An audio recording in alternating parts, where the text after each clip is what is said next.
दर्शकों वापस से मैं आपका स्वागत करता हूं। आज हम बात कर रहे हैं हरिशंकर परसाई की एक और बेहतरीन रचना, एक दीक्षांत भाषण यानी अ ग्रेजुएशन स्पीच। विश्वविद्यालयों के दीक्षांत समारोह का मौसम चल रहा है, यानी विश्वविद्यालय में ग्रेजुएशन सेरेमनी का मौसम चल रहा है। एक विश्वविद्यालय में एक मंत्री का ग्रेजुएशन स्पीच मैंने भी सुना। भाषण को ज्यों का त्यों यहाँ दे रहा हूँ। प्यारे विद्यार्थियों, इस समारोह में छात्रों से ज्यादा पुलिस के सिपाही देखकर मेरा मन आनंदित हो उठा है। देखिए, सिर्फ 20 वर्षों में हमने कितनी प्रगति कर ली। दुनिया में बहुत पुराने विश्वविद्यालय होंगे, पर वहाँ भी एक छात्र के पीछे एक पुलिसमैन अभी तक नहीं हो पाया। शासन को तो इस प्रगति का श्रेय है ही, आप लोगों को भी कुछ श्रेय है। मैं तो उस दिन की कल्पना कर रहा हूँ जब आप में से हर एक के बाथरूम में एक सिपाही होगा। अगर शासन और छात्रगण परस्पर सहयोग करते रहें और दोनों ने प्रयत्न किए तो वो दिन दूर नहीं जब उपकुलपति के आसन पर पुलिस थानेदार विराजमान होगा। आप इस दिशा में जो प्रगति कर रहे हैं उसकी मैं प्रशंसा करता हूँ। शासन इस दिशा में जो करता है वो आप जानते ही हैं। विश्वविद्यालय और पुलिस को निकट लाने के लिए शासन पूर्ण प्रयत्न करेगा। यह आश्वासन मैं इस पवित्र अवसर पर आपको देता हूँ। अरे छात्रों, आप तो अभी से हल्ला गुल्ला और हूटिंग करने लगे। इतने उतावले मत होइए। मैंने अपनी सुविधा के लिए भाषण में हूटिंग के उपयोग कई स्थल रखे हैं, उन्हें आने दीजिए और तब मुख से हुट कीजिए। मैं आपको बतला दूं कि मैं कोई विद्वान या महापुरुष नहीं हूँ।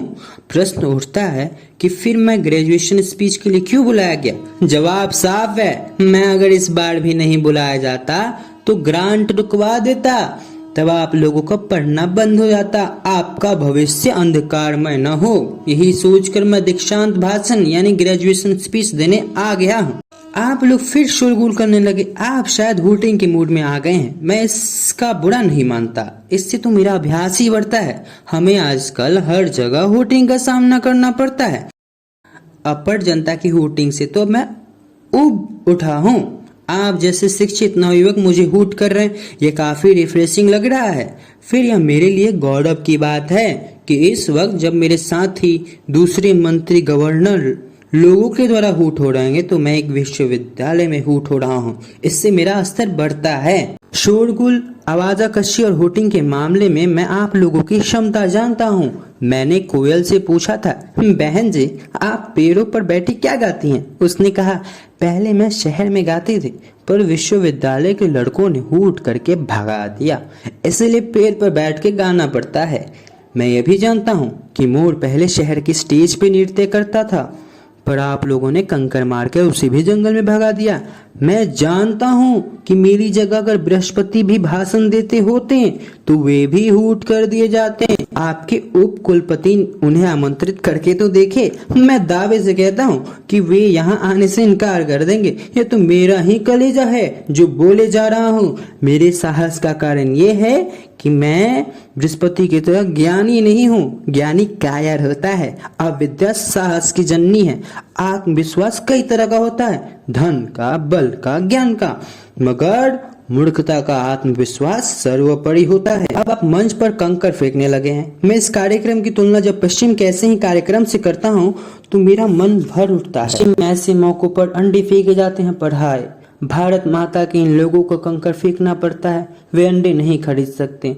देश की आर्थिक दुर्दशा का इससे बड़ा सबूत और क्या होगा कि हमारे होनहार नौजवान वक्त पर फेंकने के लिए अंडे नहीं खरीद सकते। पर मैं आपसे कहना चाहता हूँ कि निराश मत होइए, हम पर भरोसा रखिए। हम देश का विकास कर रहे हैं। आप जल्द ही अंडे फेंक सकेंगे। मैं प्रतिज्ञा करता हूँ कि अपने जीवन काल में आपसे नहीं तो आपके लड़कों से अपने ऊपर अंडे जरूर फेंकवाऊंगा। इसके लिए चाहे मुझे 100 साल भी मंत्री क्यों ना रहना पड़े। युवा मित्रों, आपने ताली बजाने का एक स्थल खो दिया। खैर, आगे ध्यान रखिए। मैं देख रहा हूँ कि आप में से कुछ लड़कियों के पीछे खड़े होकर बकरे की बोली बोल रहे हैं। मैं जानता हूँ अच्छी लड़कियाँ जानवर की बोली बोलने वाले युवक से ही प्रेम करती है। मेरा लड़का एक लड़की के पीछे कुत्ते की बोली बोलता था। वो इतनी मुग्ध हुई कि उससे प्रेम करने लगी। अब दोनों की शादी भी हो गई है। घर में मेरा लड़का भौं भौं करता है तो बहू म्याऊं करती है। इससे परिवार का वातावरण सुखद रहता है। युवकों, देश को आपसे बड़ी आशाएं हैं। देश का भविष्य आपको ही बनाना है। आप पूछेंगे वर्तमान का क्या होगा? वर्तमान की चिंता आप ना करें, वर्तमान को तो हम बिगाड़ रहे हैं। यदि हम वर्तमान को नहीं बिगाड़ेंगे तो आप भविष्य को कैसे बनाएंगे? आपको भविष्य बनाने का मौका देने के लिए हम वर्तमान को बिगाड़ रहे हैं। यह आपके प्रति हमारा दायित्व है। यदि हम आज ना बिगाड़ेंगे तो कल आपके लिए कुछ काम ही नहीं रह जाएगा, तब आप निठल्ले हो जाएंगे और यह देश पतन के गर्त में गिर जाएगा। आप युवक हैं, क्रांतिकारी हैं। मैं आपके क्रांतिकारी आंदोलनों के बड़े ध्यान से देख रहा हूँ। जब आप बस कंडक्टर और सिनेमा गेटकीपर के विरुद्ध क्रांतिकारी आंदोलन करते हैं तो मुझे बड़ी खुशी होती है। जब तक आप बस कंडक्टर और सिनेमा गेटकीपर के विरुद्ध क्रांतिकारी आंदोलन करते रहेंगे, हम सुरक्षित रहेंगे। मैं आपसे अपील करता हूँ कि आप इन्हीं के खिलाफ आंदोलन करते रहें। जिस दिन आप बुनियादी परिवर्तन के लिए आंदोलन करने लगेंगे, उस दिन हम उखड़ जाएंगे। इसलिए आप सच्चे क्रांतिकारी बने। सच्चा क्रांतिकारी कंडक्टर, गेटकीपर, चपरासी वगैरह से ही संघर्ष करता है। मैं आपको कुछ संदेश देता हूँ। हर आदमी को जीवन के सत्य को पकड़ लेना चाहिए और उसके लिए हर कर्तव्य करना चाहिए। मैंने समझ लिया, मेरे जीवन का सत्य मंत्री बनना, और इस सत्य को मैंने कभी नहीं छोड़ा। इस सत्य के लिए मैंने ईमान, धर्म सबका परित्याग किया। सत्य के लिए बड़ा से बड़ा त्याग करना पड़ता है, मैंने किया। और आप जानते हैं कि सत्य मुझसे कभी नहीं छूटा। किसी भी पार्टी का मंत्रिमंडल हो, मैं जरूर मंत्री रहा। जिसका मंत्रिमंडल बना, मैं उसी का हो गया। सत्य को इसी तरह दांतों से पकड़ा जाता है। आप मेरे आदर्श पर चलें। विश्वविद्यालय के जीवन में आप यदि तय कर लें कि आपका सत्य डिग्री लेना है, तो इसके लिए पेपर आउट और नकल से लेकर अध्यापक से मारपीट तक करें। सत्य से बड़ा कुछ नहीं। मेरा दूसरा संदेश यह है कि आप लोग राजनीति में भाग ना लें। अगर आप राजनीति में भाग लेंगे तो हमें राजनीति छोड़नी पड़ेगी। आप लोग चरित्रवान बने। अगर आप चरित्रवान ना बनेंगे तो हमें बनना पड़ेगा, और हमारी यहाँ पर चरित्रवान बनने की उम्र नहीं है। आप त्यागी बने। आप त्यागी ना बनेंगे तो मजबूर होकर हमें त्यागी बनना पड़ेगा। आप ईमानदार बने। आपके ईमानदार बन जाने पर हम ईमानदार बनने से बच जाएंगे, वरना हमें इस ढलती उम्र में ईमानदार बनना पड़ेगा। मेरी इच्छा है कि आप देश के सच्चे सपूत बने। अगर आप नहीं बनेंगे तो हमें बनना पड़ेगा, और हमारी सच्चे सपूत बनने की उम्र नहीं रही। तरुण मित्रों, देश को आपका ही भरोसा है। आप पर देश भरोसा नहीं करेगा तो उसे फिर हम पर ही भरोसा करना पड़ेगा, और यह उसके लिए अच्छा नहीं होगा।